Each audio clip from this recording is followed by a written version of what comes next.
Oke guys, kita bahas lagi tentang financial forecasting ya. Pada video sebelumnya kita sudah bahas overview mengenai ketiga jenis financial planning. Ada strategic planning, ada long term financial planning, ada short term financial planning.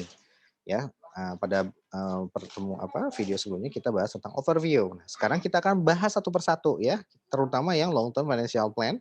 Dan nanti kita akan lihat contohnya ya. Nah, tadi udah kita bahas bahwa apa yang dimaksud dengan strategic planning, ya kita review sedikit ya, bahwa dia ini termasuk intinya bagaimana perusahaan mencari duit di masa depan ya. Nah, dia ini termasuk ke dalam short term plus long term ya. Dan masanya biasanya lebih dari 5 tahun ya, seperti ini dulu ya. Nah, sekarang kita akan bahas bagaimana dengan yang dinamakan long term financial planning. Nah, ini berarti di atas 1 tahun sampai 5 tahun ya. Seperti itu. Nah, ini namanya long term financial planning. Nah, kalau yang short term ini berarti di bawah 1 tahun, ya. Oke, sekarang tadi ini udah, kemudian kita akan fokus ke yang kedua ini ya. Yang kedua itu adalah long term financial planning. Nah, sekarang kita akan melihat, nah long term financial planning pada dasarnya kalau detailnya 3 sampai 5, cuman saya lebih mendefinisikan 1 sampai 5 ya, biar lebih mudah dipahami. Dan dia mencakup melakukan financial plan untuk income statement dan balance sheet ya. Nah, bagaimana cara melakukannya? Cara melakukannya ada 3 langkah. Cukup 3 langkah aja dan ini langkah yang paling gampang ya, seperti itu. Yang pertama adalah apa? Pertama adalah kita mengkonstruksi atau kita menghitung dulu self forecast ya. Yang kedua baru kita dari self forecast ini kita masukin ke pro forma financial statement, yaitu apa? Income statement dan balance sheet gitu ya. Nah, barulah setelah itu kita menghitung firm financing need ya. Ini ya yang dinamakan DFN atau discretionary financing needs ya, seperti itu. Nah, oke. Nah, sekarang yang pertama dulu, kita menentukan sell forecast ya. Jadi persentase penjualan lah, percentage of sales. Nah, seperti ini ya. Untuk mendapatkan percentage of sales, kita perhitung dulu sell forecast-nya ya. Ke tahun depan akan naik berapa persen for sales-nya. Nah, untuk mengetahui berapa persen growth dari sales-nya, misalkan 10% atau 20% gitu ya, 20%. Nah, ini dengan menggunakan apa? Tren di masa yang lalu. Nah, seperti itu. Dan kita juga harus mengantisipasi kalau ternyata ada pandemi, ada yang lainnya. Nah, itu gimana tuh dampaknya terhadap si tren ini? Ya, kalau ternyata berdampak, maka kita harus melakukan penyesuaian terhadap si tren ini, ya, terhadap si growth-nya. Bisa jadi nanti dalam suatu waktu itu tahun ke-0, ke-1, ke-2, dan ke-3 gitu ya, maka ini akan misalkan tahun pertama 20%, tahun kedua karena pandemi Pak, berarti ini menjadi 5%. Nah, ini boleh. Tahun ketiga nanti naik lagi jadi 19% misalkan ya. Nah, ini juga boleh, tapi kalian harus menjustifikasi ini kenapa, why. Nah, reason-nya kenapa? Kenapa kayak gini? Nanti jelaskan karena pandemi. Ini juga sama why. Intinya kayak gitu ya. Jadi kalau kalian udah lebih advance bisa beda-beda, nggak sama terus growth-nya gitu ya.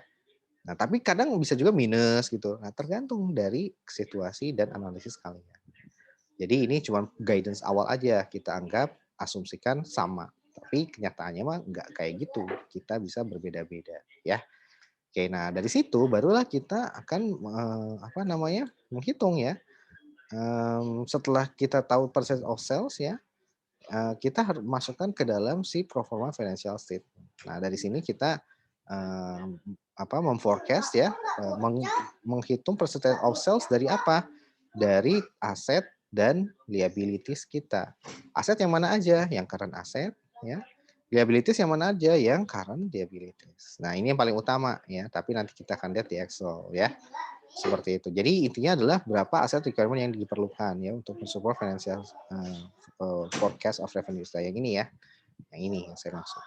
Kemudian the most common technique is percentage of sales. Nah, ini juga ya udah tadi ya, percentage of sales. Jadi kita presentasikan berapa persen cash dibagi karena aset itu dari si sales. Jadi ini nanti kayak CA dibagi dengan sales ya gitu. Nah, ya jadi nanti dapatlah presentasinya berapa. Nah, itulah yang dimaksud percentage of sales ya. Nah, kita akan forecasting expense, asset and liabilities ya untuk future period. Ya, baru setelah itu sisanya, nah nanti itulah yang dinamakan firm financing need. Ya, nanti kita akan tahu berapa cash flow yang dibutuhkan untuk membiayai perusahaan yang tadi ya. ternyata setelah kita proyeksikan tahun depan sales-nya naik 20%, nah ada DFN-nya. DFN-nya misalkan adalah 1 miliar. Nah, inilah yang dinamakan discretionary financing needs ya, 1 miliar. Nah, inilah yang nanti akan dibiayai dengan capital structure kita. Ingat lagi ke bab sebelumnya, apa yang dimaksud capital structure? Itu adalah interest bearing debt dan apa? Dan equity. Nah, gitu ya. Jadi intinya adalah dari firm financing need ini kita akan proyeksikan berapa IBD dan berapa equity yang dibutuhkan. Dan ini nanti kaitannya dengan chapter tentang capital structure ya. Bagaimana komposisi yang tepat, nah, dengan melihat ke indifference point dan sebagainya ya. Seperti itu. Nah, dari sini barulah nanti ujung-ujungnya seperti itu. Jadi ujungnya adalah kita mengalokasikan 1 miliar ini akan dibiayai dari mana? Apakah dari IBD, interest bearing debt, atau ke equity. That's why IBD sama equity itu tidak dinyatakan dalam bentuk percentage of sales. Ya. Tidak diproyeksikan berbasis percentage of sales. Ini dibiarin aja. Nah, dalam financial forecasting memang kedua hal ini tidak kita proyeksikan. Ya. Karena kedua hal inilah yang nanti akan menjadi discretionary financing need ya. Seperti itu. Oke.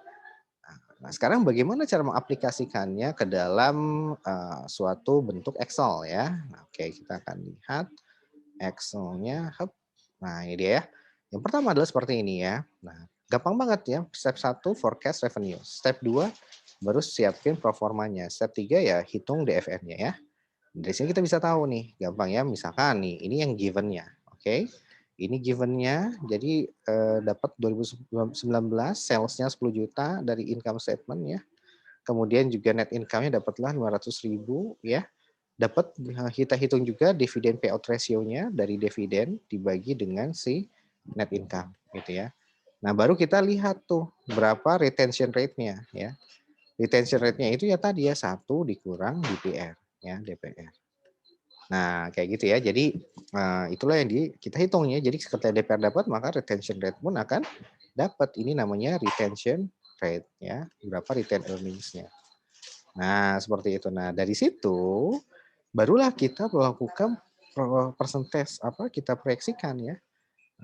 Berapa growth dari sales tahun depan ya. Misalkan growth-nya adalah 20%. Ya berarti di tahun 2020 kita proyeksikan bahwa dari 10 juta dia akan naik 20%. Ya udah tinggal dikalikan ya, tinggal dikalikan. Ini ya, kita tinggal kalikan 10 juta dikali dengan 1 plus 20% ya.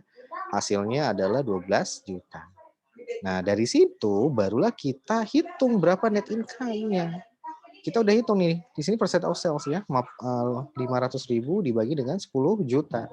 Ya, hasilnya adalah 5%. Itulah net income-nya. Berarti ya tinggal dikalikan saja, ya, tinggal dikalikan saja 5% dikali dengan 12 juta, hasilnya adalah 600.000. Dari situ kita akan dapatkan ini 50% dari mana? 50% dari si net income, ya. Maka ini 300.000 dapat dari mana? Dapat dari 50% dikali dengan 600.000. Hasilnya adalah 300.000. Nah, ini penting. Ketiga informasi ini inilah yang akan kita gunakan untuk apa? Untuk melakukan forecasting di tahun 2020 ya. Oke, nah bagaimana caranya? Oke, kita lanjutkan ya teman-teman semua. Nah, dari sini kita bisa mendapatkan informasi bahwasanya ya sudah tinggal langsung aja ya. Tinggal langsung aja bagaimana cara melakukan membuat pro forma financial statement ya. Gimana caranya? Tadi kita udah sampai tahap ini ya, ini sudah kita sampai tahap ini, maka caranya adalah kita tinggal lanjutin percentage of sales-nya ya. Kita hitung dulu percentage of sales dari masing-masing tadi ya, current asset and current and long term asset ditambah juga dengan current liabilities ya, seperti itu. Nah, kalau Tilkman caranya gampang ya. Jadi dengan menggunakan ini nih 20%, 40% ya. Dapat dari mana? Dapat dari 2 juta dibagi dengan si sales-nya ya. Sales-nya berapa? Sales-nya adalah 10 juta. Nah, kayak gitu ya. Nah, ini kalau kita bisa lihat nah seperti 2 juta dibagi 10 juta. Hasilnya adalah 20%. Nah, ini juga sama 20% untuk asetnya, aset tetapnya ya. Nah, kalau nanti di kenyataan biasanya kita tidak memproyeksikan current long term asset ya, tidak kita proyeksikan. Tapi kita nanti hitung berapa di kebijakan kebijakan si perusahaan. Apakah dengan melakukan pembelian, nah nanti kita bisa analisis sendiri. Nanti kita tidak bergantung kepada si jumlah dari si sales-nya ya. Kita bisa asumsikan ini naik atau turun atau dijual atau gimana ya. Nah, seperti itu. Jadi nanti ini biasanya kalau di kenyataan ini dipisahkan ya. Jadi yang nanti akan kita lakukan forecasting hanya current asetnya saja. Cuman kalau di latihan di Tiltman ya nggak apa-apa ya, kita masukkan aja gitu ya. Nah, oke. Nah, setelah itu akun payable juga diproyeksikan ya. Nah, sisanya adalah apa? Sisanya adalah yang ini ya, yang ini notes payable ini yang interest bearing debt kita kita apa namanya? Kita tidak ini kan, tidak proyeksikan. Kenapa? Karena yang diproyeksikan terhadap sales adalah yang berkaitan dengan si sales-nya aja. Gitu ya. Sehingga akun payable sama accrued expense kita asumsikan berkaitan dengan sales ya. Nah, ini juga sama karena aset juga berkaitan dengan sales ya. Nah, net fixed asset juga kita asumsikan juga kurang lebih berkaitan dengan sales ya. Nah, dari situ barulah kita nanti biarin nih dan notes payable, long term debt, common stock dan sebagainya kita biarin. Selain tidak berkaitan dengan sales, artinya apa? Ketika sales bertambah ya ini belum tentu bertambah ya. Jadi tidak bergantung secara langsung terhadap sales. Besarnya apa? Besarnya notes payable sama equity ya. Nah, jadi inilah yang dimaksud interest bearing debt. Nah, dan alasan kedua adalah karena inilah nanti kita akan mengoptimalisasi pembiayaan kita dari yang NA-NA inilah. Ini tempat kita memaksimalkan pembiayaan kita ya. Bisa 100% debt, bisa 100% equity atau mix ya, seperti itu. Nah, jadi inilah yang dimaksud discretionary. Kenapa yang keempat, yang ketiga alasannya ini tidak kita lakukan persentase dari sales karena kenapa? Karena inilah yang dinamakan discretionary financing need ya. Di FN-nya itu kita membutuhkan keputusan dari manajemen. Untuk apa? Untuk menambah notes payable atau interest bearing debt sama untuk menambah equity kita membutuhkan diskresi dari si manajer atau dari si dewan direksi. That's why itu dinamakan dengan discretionary financing ya. Nah, kalau untuk yang notes payable itu juga discretionary debt, kalau untuk equity discretionary dividend policy dan sebagainya ya. Nah, kenapa dinamakan diskresi? Karena tidak bisa langsung asal naikin, membutuhkan persetujuan dari manajer. Nah, seperti itu. Nah, itu 3 alasan kenapa ini kita biarkan tidak dilakukan proyeksi ya. Sekali lagi saya tekankan bahwa pertama ini tidak berkaitan dengan sales ya. Yang kedua bahwasanya memang inilah nanti kita akan memproyeksikan kebutuhan kita, nanti kita akan ambil dari capital structure ini, dari interest bearing debts ya.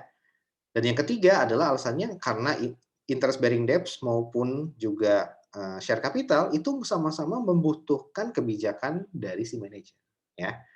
Tidak bisa asal kita naikin aja, harus persetujuan dari dewan direksi. Nah, oke. Nah, setelah itu bagaimana yang kita lakukan? Yang kita lakukan adalah gampang, setelah kita proyeksikan seperti ini, gampang, tinggal langsung aja karena ini percent of sales, ya udah tinggal dikalikan. 20% dikali dengan 12 juta sama dengan 2.400 ya, seperti ini. Jadi 20% dikali 12 juta ya sama dengan yang 2.400 ya. Oke, nah seperti itu ya caranya ya, dan seterusnya ke bawah juga sama ya. Nah tuh kan, jadi 20% dikali 12 juta sama dengan sekian ya. Sampai sini sama total asetnya adalah 7,2 ya. Baru yang kita proyeksikan yang ada angka-angka persentasenya ini juga sama 1,2, 1,2, ini kita tetapkan, kita biarin dulu. 500.000 ini tetap juga 2 juta, ini juga tetap. Nah, yang terakhir adalah retained earnings ya. Kalau retained earnings kita tambahin 1,2 ditambah dengan yang 300.000 ini. Hasilnya adalah 1,8 ya. Nah, seperti itu caranya ya. Jadi nah ini ya kalau mungkin saya bisa coba terangkan sedikit alurnya. Dari 1,2 ini ditambah dengan 300.000 ya sama dengan 1,5, maaf ya, bukan 1,8. 1,5. Nah, ini ya, nanti kita tambahkan menjadi 1,8. Nah, dari sini bahkan kita bisa tambahin total aset, total liabilities ditambah dengan total equity adalah 6,7. Nah, maka kita selisihkan total aset 7,2, total liability 6,7. Selisihnya adalah berapa? 500.000. Ya, inilah yang dinamakan discretionary financing needs ya. Nah, jadi ini dikurang ini sama dengan yang 500.000 ya. Nah, dari situ kita bisa tahu, oh berarti kebutuhan modal kita adalah 500.000. Nah, 500.000 ini bisa dibiayai kemana aja? Ke yang NA-NA ini ya, ke yang interest bearing debt sama juga ke yang equity. Nah, ini equity, ini adalah IBD ya. Nah, seperti itu. Nah, pertimbangan untuk mencemplungin 500.000 ini mau dibiayai dari apakah debt atau equity, itu bergantung kepada analisis dari capital structure yang sudah kita bahas di pertemuan sebelumnya. Ya, kamu bisa menggunakan EBIT and EPS analysis gitu ya, untuk mencari komposisi yang paling maksimal atau dengan menggunakan indifference point ya. Ini untuk mencari komposisi yang maksimal juga ya. Nah, setelah dapat komposisi yang maksimal, maka kita tetapkan, oh ini dibagi kemana aja. Nah, gitu ya. Oke, nah setelah itu gimana? Setelah itu, ya udah deh, beres deh. Ini adalah tahap yang kita namakan dengan forecasting ya, forecasting. Jadi kita sudah melakukan 3 tahap tadi ya. Kita sudah melakukan percent of sales-nya udah kita tetapkan, kita udah masukin ke apa namanya, aset sama liability, dan kita udah tahu discretionary financing needs-nya berapa. Nah, dari situ kita bisa tahu bahwasannya discretionary financing itu dicemplungin kepada yang interest bearing debt sama equity. Nah, kalau yang atas ini account payable itu adalah untuk spontaneous financing sources ya. Oke, itu aja yang bisa saya sampaikan. Kita lanjutkan pada video selanjutnya. Terima kasih.